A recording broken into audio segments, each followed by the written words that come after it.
7월 중순 누군가는 50만 원을 받고 누군가는 한 푼도 못 받습니다. 정부가 곧 시작하는 민생회복지원금, 근데 도대체 누구한테 또 얼마나 주는 건지 정확히 알고 계셨나요? 오늘은 국민 대다수가 받을 수 있는 가장 뜨거운 정책, 2025 민생회복지원금의 핵심만 쪽 집어서 정리해 드릴게요. 선생님 안녕하세요. 믿고 보는 꿀정보 쪽집게입니다. 먼저 얼마나 받을 수 있는지부터 확인해 보겠습니다. 이번 민생지원금은 1차와 2차로 나눠서 지급됩니다. 1차에서는 일반 국민에게는 15만 원, 기초생활수급자에게는 40만 원, 그리고 차상위 계층과 한부모 가정에게는 30만 원이 지급될 예정입니다. 2차에서는 소득 상위 10%를 제외한 국민에게 추가로 10만 원을 지급하는 방식이 검토되고 있어요. 그래서 최종적으로 기초생활수급자는 총 50만 원, 차상위 계층은 40만 원, 그리고 90%의 국민은 25만 원을 받는 구조가 됩니다. 이 구조는 원래 이재명 대통령이 대선에서 내세웠던 보편 지급의 공약을 한 단계 조정한 형태예요.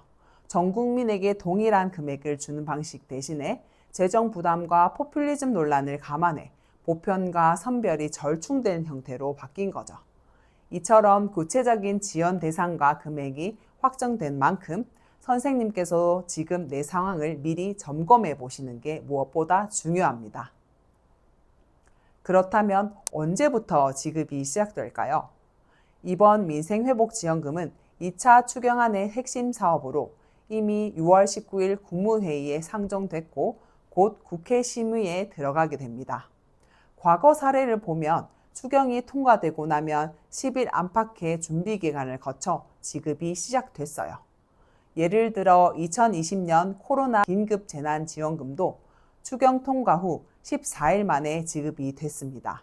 따라서 이번에도 일정이 순조롭게 진행이 된다면 빠르면 7월 중순부터 지급이 시작될 가능성이 매우 큽니다. 그렇다면 이번 지원금은 어떻게 받을 수 있을까요? 이번에는 지급 방식도 달라졌습니다. 현금으로 주는 게 아니라 본인이 원하는 방식으로 선택할 수 있어요. 신용 체크카드 포인트 충전, 지역사랑 상품권, 선불카드 중에서 고를 수가 있어요. 사용 기간은 약 4개월에서 6개월 정도로 제한될 예정이고요. 또 사용처는 전통시장이나 음식점, 학원 등 지역 내의 중소상점 중심으로 설정될 가능성이 큽니다. 이건 소비 진작 효과를 극대화하기 위해서죠. 여기서 소비 진작 효과란 사람들이 돈을 더 쓰도록 유도해 경기를 살리는 걸 말합니다. 예를 들어 현금으로 그냥 주는 대신에 지역 화폐로 지급하면 이 돈은 자연스럽게 동네 가게나 전통시장 같은 곳에서 쓰이게 되죠. 그러면 지역 상인들도 도움을 받고 돈이 지역 안에서 잘 돌게 되는 거예요. 이런 구조를 통해 정부는 단순한 지원을 넘어서 지역 경제 활성화까지 노리고 있는 겁니다. 특히 기초생활수급자나 차상위 계층처럼 코로나 이후 경제적으로 큰 어려움을 겪은 선생님들께는 실제로 도움을 체감될 수 있도록 설계되어 있습니다. 여기서 잠깐 과거 지원금과 어떤 차이가 있는지도 짚어드릴게요. 2020년 재난지원금은 전 국민에게 동일하게 지급이 되었고 신청도 쉽고 간단했죠. 하지만 이번에는 재정 부담을 고려해 소득 수준에 따라 금액을 차등 지급하고 사용 기한이나 사용처도 제한을 둔 점이 다릅니다. 이런 구조는 단순한 복지보다 지역 경제를 살리는 정책적 목적도 함께 담고 있다는 게 특징입니다. 그리고 최근 정부가 추가로 발표한 내용이 또 있습니다. 첫째, 난민 인정자도 포함됩니다. 여기서 난민 인정자란 전쟁이나 정치적 박해 등으로 인해 본국에서 생명이나 자유를 위협받을 수가 있어서 한국 정부가 공식적으로 이 사람은 보호가 필요하다고 인정한 외국인을 말합니다. 현재까지 파악된 난민 인정자는 1,544명 정도 되고요. 이번에 지원금 지급 대상에 포함될 예정이라고 합니다. 둘째, 인구 감소 지역 거주자에겐 추가로 2만 원을 더 지급하는 방안도 검토되고 있어요. 이건 전국 84개의 시군구가 해당될 수 있고요. 실제로 확정된다면 더 많은 분들에게 혜택을 받을 수 있게 되는 거죠. 혹시 선생님께서 인구 감소 지역에 사시는지 궁금하시다면 영상 아래 고정 댓글에 관련 링크를 걸어둘 테니 꼭 확인해 보세요. 셋째, 신청 방식에 있어서도 자동으로 지급하되 필요한 경우에는 신청도 가능한 방식으로 병행하는 안이 논의되고 있습니다. 즉, 정부가 보유한 정보를 기준으로 자동 지급하되 누락된 부분이 있을 수 있기 때문에 별도 신청도 가능하게 하겠다는 거예요. 선생님께서 자주 궁금해하시는 질문들도 간단히 짚어드리겠습니다. 프리랜서나 자영업자도 받을 수 있나요? 네, 소득 기준만 충족하면 받을 수 있습니다. 4대 보험 가입 여부와 관계없이 지급 대상이 될 수 있어요. 중복으로 지원금을 받을 수 있는가요? 아니요. 동일한 세대나 개인에게 중복으로 지급되지는 않으며 중복 신청 시 불이익이 있을 수 있으니 반드시 정확하게 신청하셔야 합니다. 가족 단위로 지급되나요? 아니면 개인별로 따로 받게 되나요?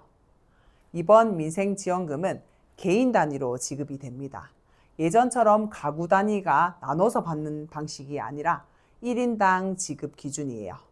예를 들어 4인 가족이라면 4명이 각각 받을 수 있습니다.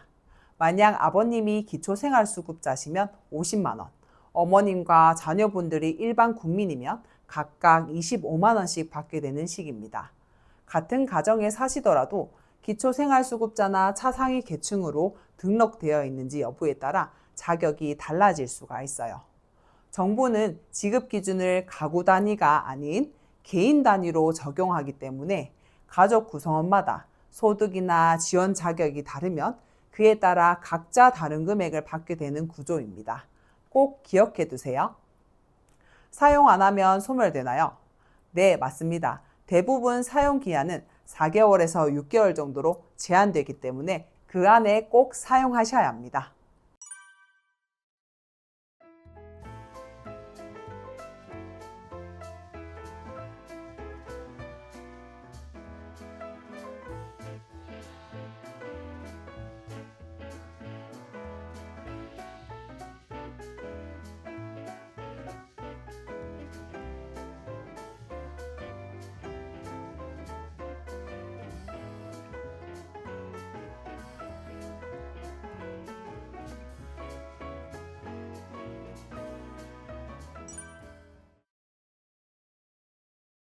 이 소중한 정보가 선생님께 도움이 되셨다면 꼭 주변에도 나눠주세요.